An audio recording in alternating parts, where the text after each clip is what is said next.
Hello guys, bumili tayo ng incubator. Hindi pala bumili, nag-order pala. Titingnan natin kung paano siya umiinit at paano nag-circulate yung kanyang init sa loob. Paano pa? Di bubuksan natin. Tapos, nagtataka ako, bakit wala siyang ilaw? Kaya bubuksan natin. Titingnan natin kung paano siya umiikot at kung paano siya umiinit. Alam mo naman tayo, mabusisi tayo sa mga ganyan. Para pagdating nga naman ng panahon, baka may mabibili tayo, gumawa tayo ng mas malaki. Mainam na rin yung may mga experience sa ganyan. Maliit, malaki. Siyempre, kailangan ma-check natin kung tama ang temperatura at saka moist.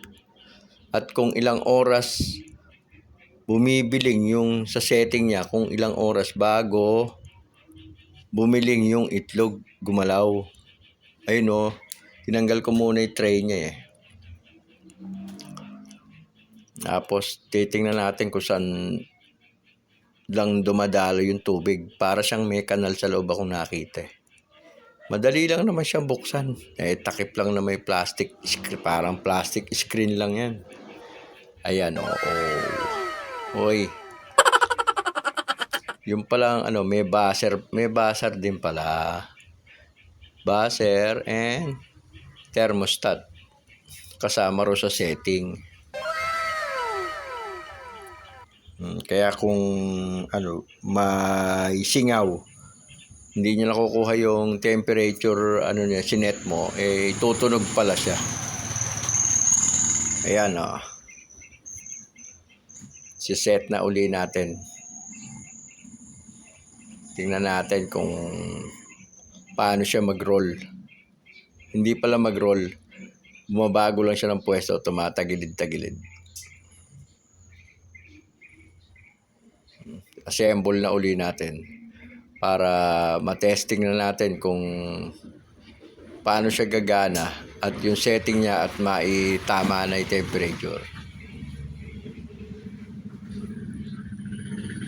Medyo mahirap din kasi madiwara din yung pag-i-incubator eh. Hindi komo bumili kayo, nasa setting na kagad, nakatama na kagad yung nabili nyo or na-order nyo. Siyempre, tetestingin nyo rin. Kasi may experience ako na bumili ako ng incubator, nakasetting na daw yon, sinalangan ko. Uy, napakaswerte ko naman. At ako nakapisa ng 3. May nabuhay naman na isa. Pero kulang 100 yung isinet ko na itlog. Nasayang lang. Kaya yung kakong hindi basta-basta nakakabili rin ng nasa tama na kagad.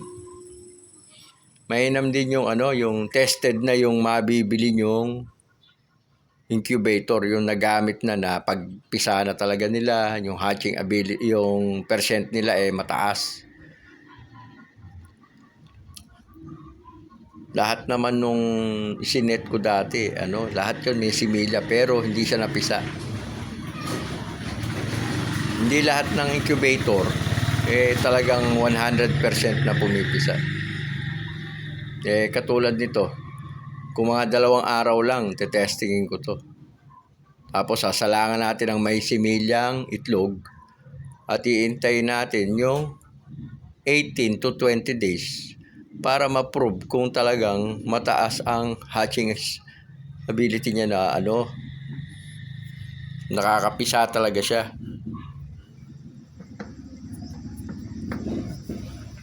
Ayan lapat natin. Kuminsan kasi baka yung iba, kaya sinasabi nila,